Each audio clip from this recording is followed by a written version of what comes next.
నిర్గమకాండం 3వ అధ్యాయం 6వ వచనం. ఆయన, నేను నీ తండ్రి దేవుడను, అబ్రహాము దేవుడను, ఇస్సాకు దేవుడను, యాకోబు దేవుడను అని చెప్పగా మోషే తన ముఖమును కప్పుకొని దేవుని వైపు చూడ వెరచెను. దేవుడు మోషే తండ్రిని ప్రత్యేకంగా ఎందుకు ప్రస్తావిస్తున్నాడు? ఎందుకనగా ఆయన మోషే తండ్రిని ఎరిగినవాడై ఉన్నాడు గనుక. మోషే తండ్రి ఒక దైవజనుడు మరియు పూర్తిగా విశ్వాసంతో నిండిన మనిషి అని దేవుడు ఎరిగి ఉన్నాడు. విశ్వాసము ద్వారా మోషే తల్లిదండ్రులు ఫరో చట్టమునకు వ్యతిరేకముగా అతన్ని 3 మాసములు దాచిపెట్టారు. వారు విశ్వాసము లేని వారైనట్లయితే మోషే నైల్ నదిలోని మొసళ్లకు ఆహారమై ఉండేవాడు. పిల్లల ప్రాణాలను నాశనం చేయుటకు లోకములో చాలా మొసళ్లున్నాయి. అయితే చాలామంది తల్లిదండ్రులు అజాగ్రత్త గలవారై ఉన్నారు. తల్లిదండ్రుల అజాగ్రత్త కారణాన చాలామంది పిల్లలు సాతాను యొక్క శక్తిలో ఉన్నారు. వారి ఒకే ఒక కోరిక, వారు మరియు వారి పిల్లలు లోకంలో డబ్బు సంపాదించుటయే. మోషే తండ్రి ఒక ప్రార్థించే మనిషి. నైల్ నదిలో పడవేయుటకు బదులు అతని తండ్రి ప్రార్థనలు అతన్ని ఫరో భవనంలో పడవేసినవి. ఆ స్థలంలోనే ఆ కాలంలో నేర్చుకున్నటకైన శ్రేష్టమైన అవకాశాలున్నాయి. ఈ లోకంలో సాతాను పరిపాలిస్తున్నాడు. నిన్ను నాశనం చేయుటే అతని ఏకైక కోరిక. దొంగతనాన్ని, హత్యను, నాశనాన్ని చేయుటకు వచ్చును గాని మరి దేనికి నీ రాడు.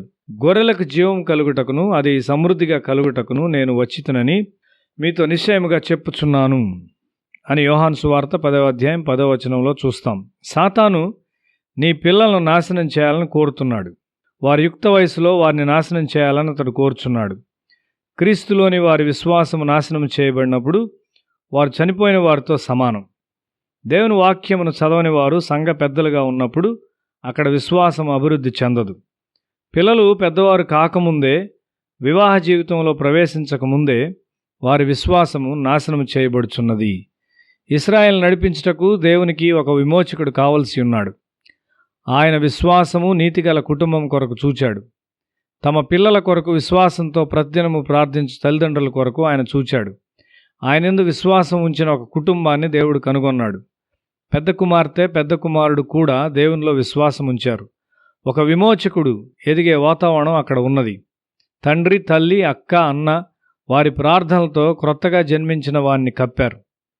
ఆహారము, భౌతిక జాగ్రత్తల కంటే ఎక్కువైనది వారు వారి చిన్నవానికి ఇచ్చారు. వారు అతనికి విశ్వాసాన్ని, నీతిని ఇచ్చారు. దేవుడు వారి ప్రార్థనలు విన్నాడు. ఆయన చిన్నవాన్ని కాపాడాడు. దేవుడు అతనికి మంచి భూ సంబంధమైన విద్యను కూడా ఇచ్చాడు.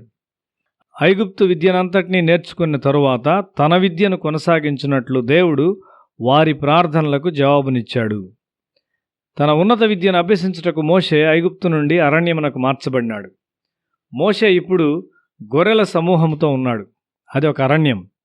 బాప్తిస్మిచ్చు యోహాను, ఏలియా మరియు ఇతర లోతైన దైవజనులు ఆ విధమైన స్థలాల్లో విద్యను అభ్యసించారు. అవిశ్వాసులకు సమీపముగా ఉండుట ఒక గొప్ప అంటువ్యాధి. ఇక్కడ అరణ్యంలో మోషే ఒంటరిగా ఉన్నాడు. దేవుడు అతనికి విద్యను అభ్యసింపజేశాడు. నీవు దేవుని ద్వారా విద్యను అభ్యసించినప్పుడు నీవు అత్యున్నతమైన పట్టాను పొందుకుంటావు. మోషే 40 సంవత్సరాల ఆ విధమైన విద్యను అభ్యసించాడు.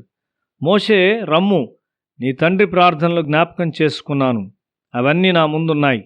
నేను అబ్రహామునకిచ్చిన వాగ్దానాన్ని జ్ఞాపకం చేసుకొనుచున్నాను. నా ప్రజల కన్నీరు నేను చూచాను. నేను దేవుడను. నేను నా నిబంధనకు బద్ధుడనై ఉన్నాను. నీ పాదముల నుండి చెప్పులు విడువుము. ఇదొక పరిశుద్ధమైన స్థలము అని ఒకరోజు దేవుడు మోషేతో చెప్పాడు. పరిశుద్ధాత్మ ద్వారా పరిపూర్ణంగా విద్యను అభ్యసింప చేయబడిన మనిషి తక్షణమే ఒక పరిశుద్ధ స్థలాన్ని కనుగొంటాడు. ఆయన మోషేను అభిషేకించాడు. అతడు దేవుని ద్వారా పంపబడినాడని ఇశ్రాయేలు ఒప్పుకొనుటకైన చాలా సూచనలను ఆయన మోషేకు ఇచ్చాడు.